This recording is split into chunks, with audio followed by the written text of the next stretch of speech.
The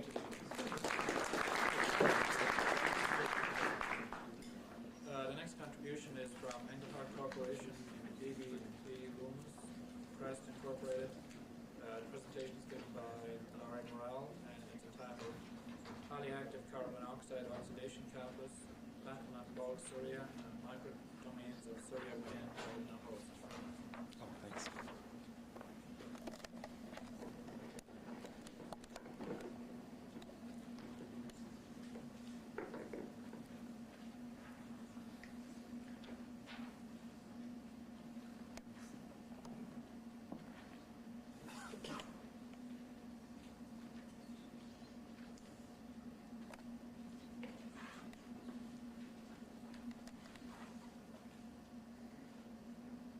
Persistence pays off. This work was done at Exxon a number of years ago, and in fact I left Exxon about 3 years ago, but persistence does pay off. We got this information released, and I think it's informative because it adds a little bit more information to the puzzle of the platinum on cerium system. And we had discovered a way to make high temperature stable cerium oxide from mixed salt synthesis techniques, and we compare the carbon monoxide oxidation as a probe of platinum on cerium, platinum on these microdomains of cerium that are in an alumina host. As a preliminary to the discussion, I think it's prudent that I give some background of the characterization work that was done at Exxon while I was there. It turns out that platinum has a very strong interactive complex with cerium oxide.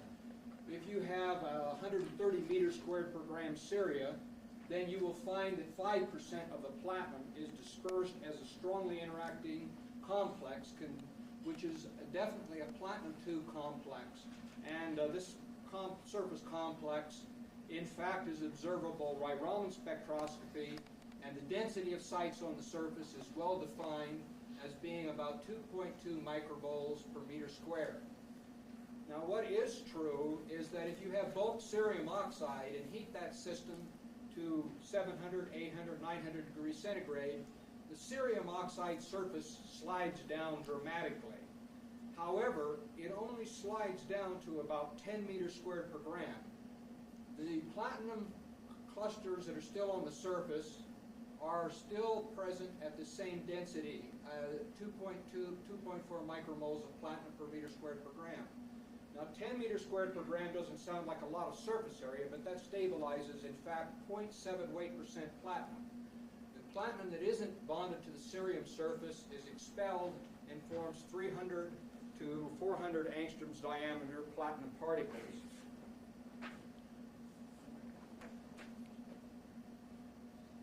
Sam Tauster in our laboratory developed a technique for determining the dispersions of the platinum and rhodium systems on automotive exhaust type of catalysts, because oftentimes, just as the previous talk pointed out, if you have platinum on cerium oxide at 0.5 weight% loading level and you calcine the material at 900 degrees centigrade, this is the type of catalytic activity you have for ethane hydrogenolysis, which is well known to be a surface-sensitive probe. And so if you're looking at systems that are highly agglomerated, instead of doing chemabsorption, you can do ethane hydrogenolysis to do a very good job at getting relative information about the low dispersions of platinum and rhodium systems in these type of complex systems. Well, as a preliminary to what I'm going to tell you about in just a minute, it was very clear that when we had these microdomain systems that were prepared by salt techniques, where we had microdomains of cerium stabilized within in an alumina host, going to 900 degrees centigrade had little effect on the dispersion of the platinum phase. This is about 80% maintenance of 100% dispersed platinum. If you reduce the cerium content to 20% in the material and then do the high temperature calcination, there's about 60% retention of the platinum as a highly dispersed phase. So it isn't a surprise under these high temperature oxidizing conditions that there is a strong and stable interaction between platinum and cerium oxide.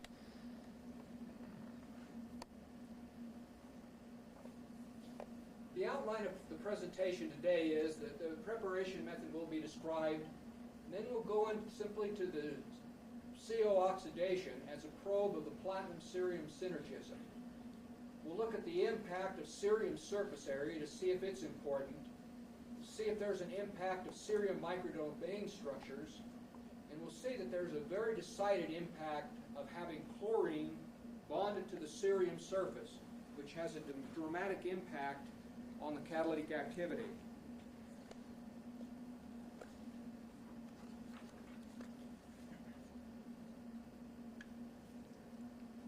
Preparation methods are really very standard. You use a platinum precursor, and it's impregnated to the point of incipient wetness to the desired loading level of the precious metal you're interested in. We use platinum amine, platinum chloride salts, which is pretty much standard, and again, the calcination and drying steps are entirely standard procedures. That will give rise to essentially 100% coverage of the cerium surface with these platinum oxide structures if the surface area of the cerium, in fact, is high enough.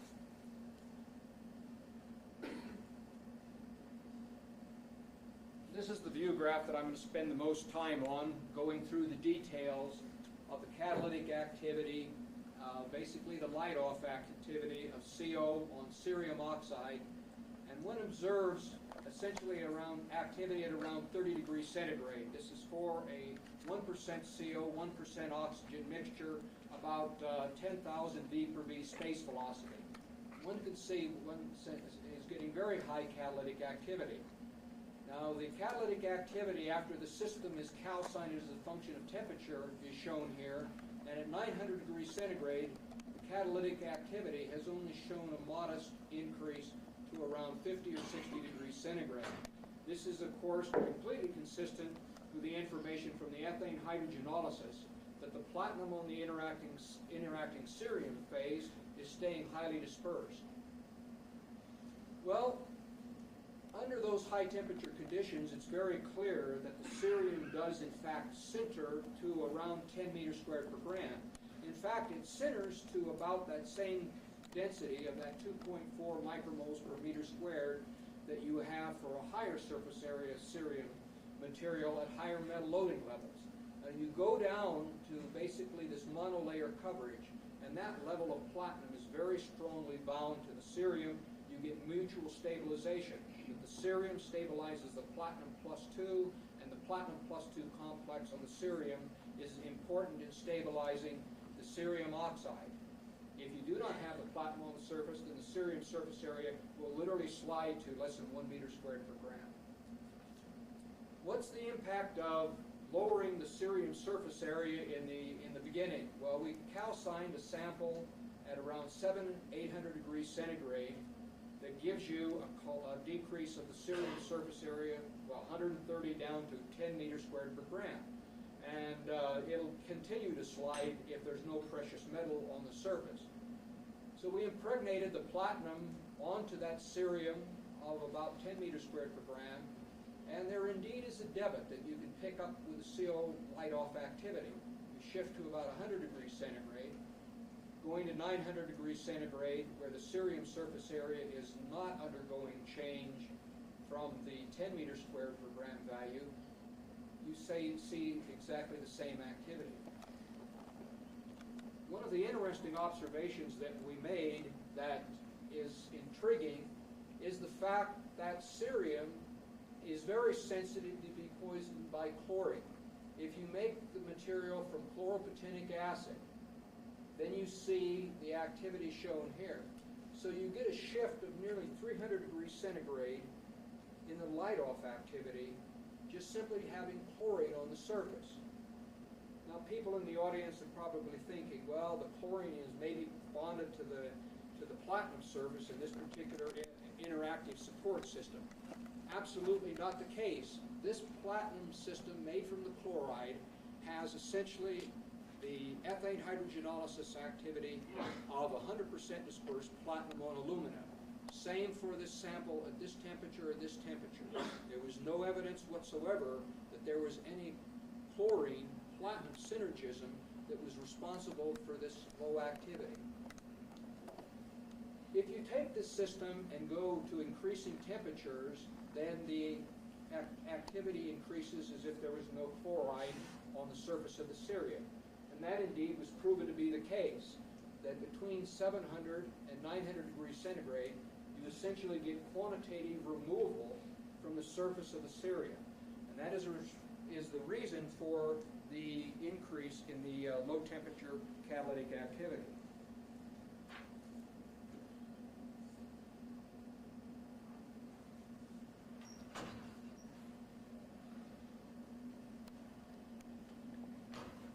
Okay, we've come to some conclusions about the CO light-off activity for platinum on high-purity bulk Ceria. The ethane hydrogenolysis clearly shows 100% dispersion without chlorine on the Ceria surface. And in fact, that was confirmed by chem absorption measurements. You can reduce the cerium surface area dramatically and still have a really quite modest impact on the light-off temperature. This suggests to us that indeed there must be adlineation sites of some sort which are responsible for this low temperature activity. This is consistent with a chlorine acting to poison these specific sites, because there was no evidence that platinum had any interaction at all with the metal function.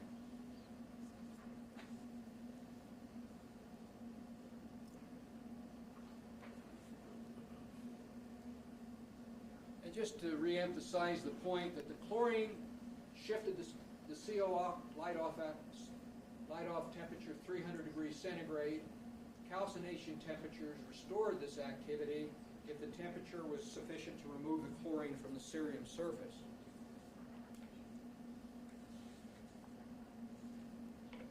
Next, we turned our attention to the behavior of platinum on the microdomain cerium systems within an alumina host. And it was very intriguing that there is a substantial impact of having the platinum on the cerium microstructures, little microcrystals, compared to having it on bulk cerium oxide. After all, it was 30 degrees centigrade here for the activity of platinum on cerium. Intriguingly, as you go to increasingly high calcination temperatures, the catalytic activity increases substantially. The impact is due to an alteration in the cerium domain structure, because the ethane hydrogenolysis activity of this sample and this sample was essentially identical. The dispersions of the platinum are essentially identical. Now, it must be admitted that the cerium domains in this particular composition have undergone a sintering process between this 500 and 900 degrees centigrade calcination temperature. That is, the cerium domain size have in fact undergone some growth process. Interestingly enough, however, they do not encapsulate the platinum. The platinum simply slides along on the surface of the microdomains, maintaining this enrichment of the cerium domain surface, giving you rise to these platinum oxide structures that you can investigate by Raman spectroscopy and XPS, etc.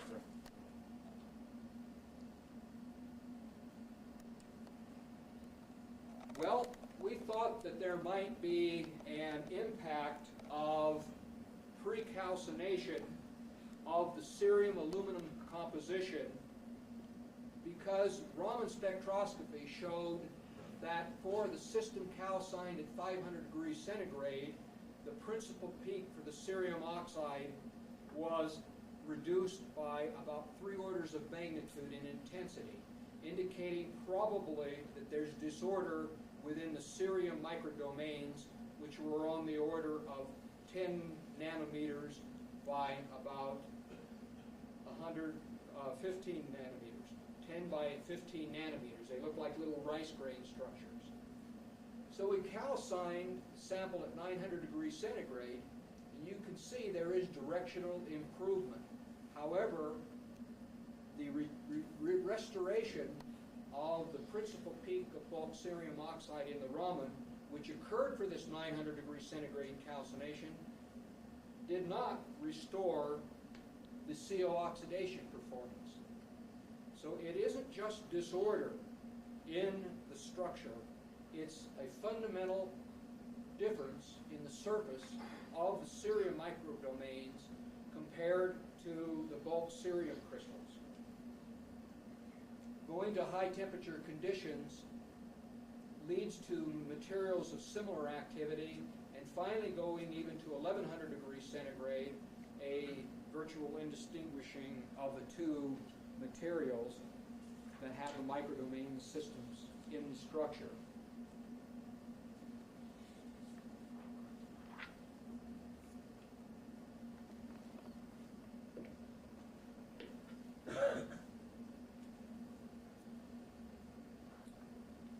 Conclusions are pretty straightforward. There is a significant debit for platinum on cerium microdomains compared to platinum on the bulk cerium.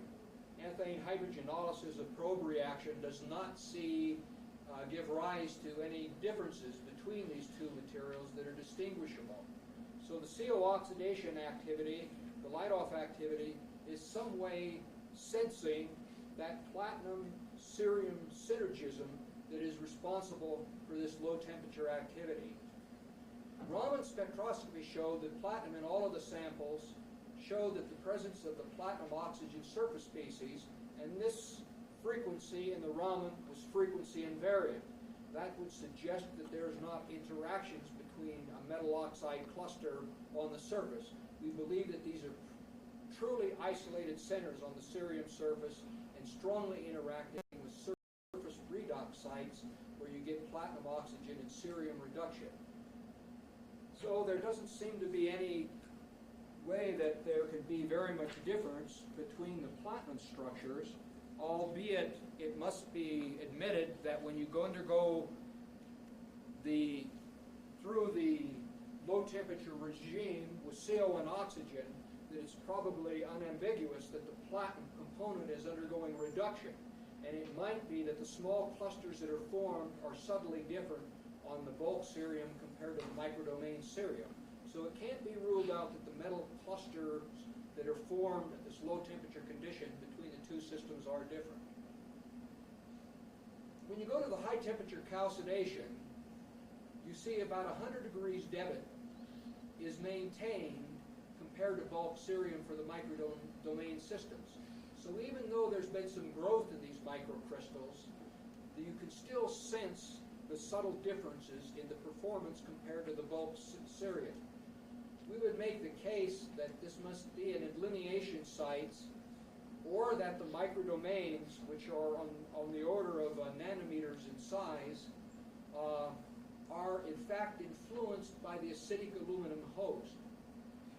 Another possibility is that specific geometric constraints exist between the platinum clusters on the cerium surface. It's something to do with the density of the platinum on a per unit surface area basis. This doesn't seem to be a very reasonable possibility, but it saves me being asked that question perhaps in a few minutes. Thank you for your attention.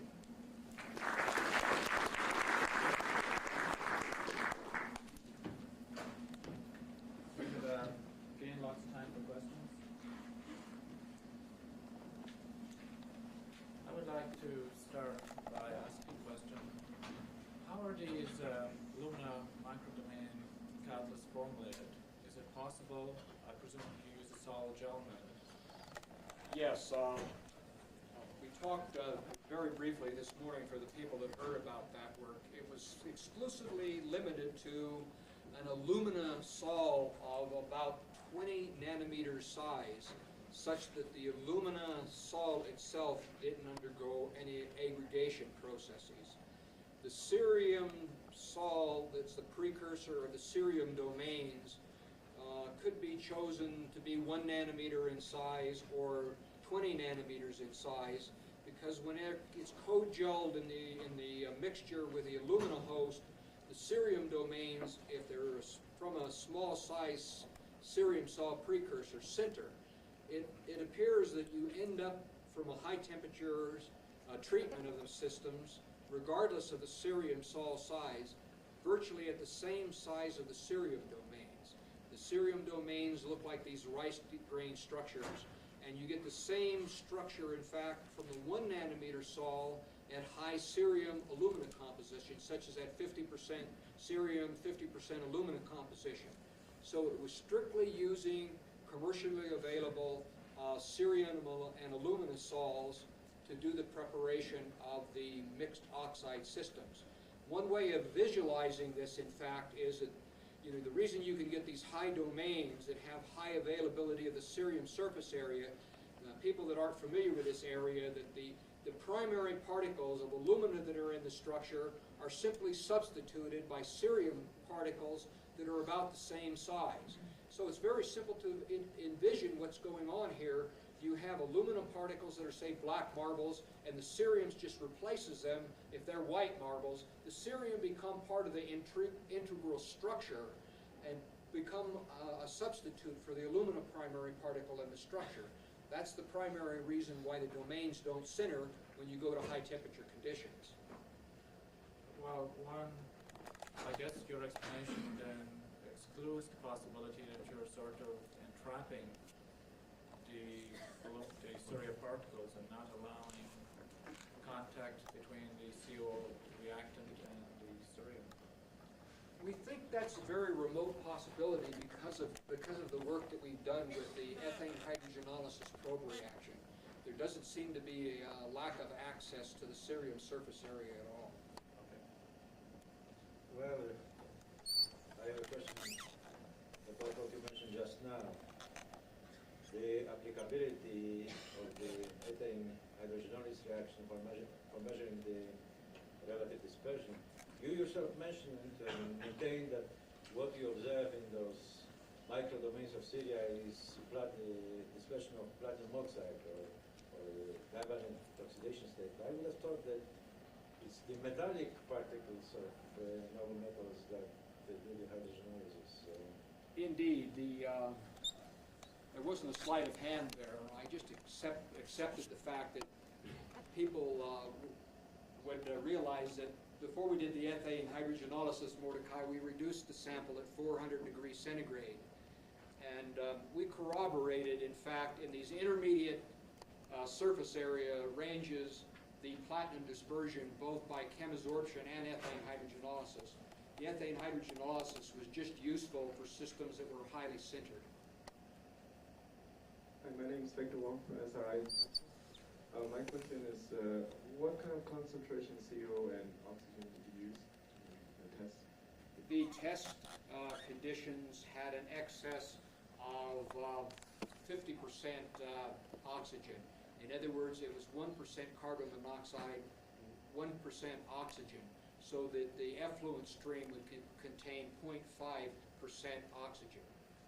So it was an oxidizing environment that the systems were treated to, and with a platinum amine precursor, there was no issue about the ready reduction presumed to occur to explain the low temperature CO oxidation activity.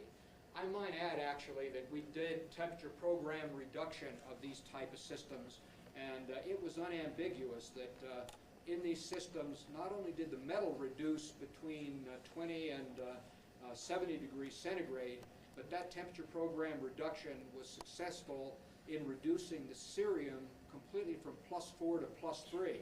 So in these high surface area Ceria systems, on the order of 130 meters squared per gram, which are really formed by 5.5 nanometer cerium oxide cubic crystals, you get complete reduction at very low temperatures and complete reduction of the cerium component itself.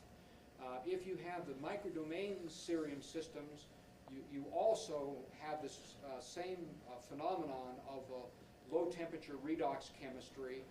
Sometimes you will see chefs upward of 50, 60 degrees centigrade in temperature programmed reduction, which is internally consistent with this higher temperature shift in the CO oxidation.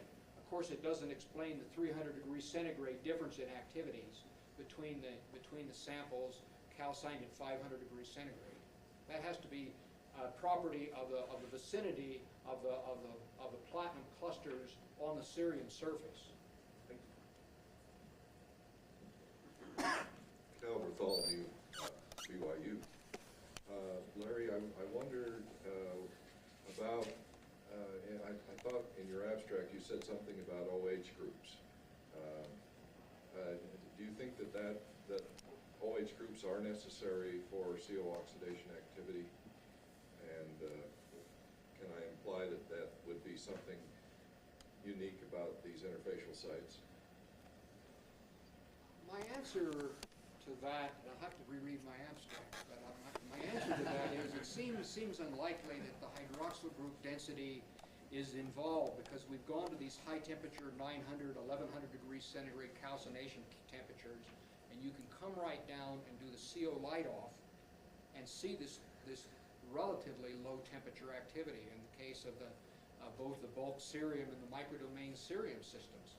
So I don't think it's the hydroxyl density itself. I was thinking at the time that there might be some maintenance in the vicinity of the metal clusters of sites that the CO could delineate to coordinatively unsaturated sites or hydroxy groups that might be retained from the high temperature calcination temperatures. We did not do the infrared looking in the hydroxy region to get a handle on that, to really answer your question, I must say. What about chlorine? You suggested it was killing these adlineation sites. Would that be this kind of reaction where it reacts with the hydroxyl group? Either, interacting with a cerium surface, replacing hydroxy groups, or interacting with these defect redox centers on the cerium, which form, when you do a low temperature reduction at near ambient temperatures, I mean, you get conversion not only of the surface, but the bulk to cerium-3. So the chlorine may be just interfering with the redox behavior, and, in hindsight, we should have taken that system and tried to dissect the system containing chlorine with temperature program reduction. However, I suspect that the chlorine is stripped off as HCl under those conditions. I'd be surprised if it didn't, so you might not get the answer that you were looking for. Okay. May I be permitted another question? Okay. I'm curious about the Ceria, this high surface area Ceria support. Yeah, does it have a temperature stability compared, say, to the alumina Ceria mixture with these microdomains? How does it stack up? Yeah, this is, one of those questions that some people in the community haven't heard about this work, and I'll bring home the point from the work that has been released.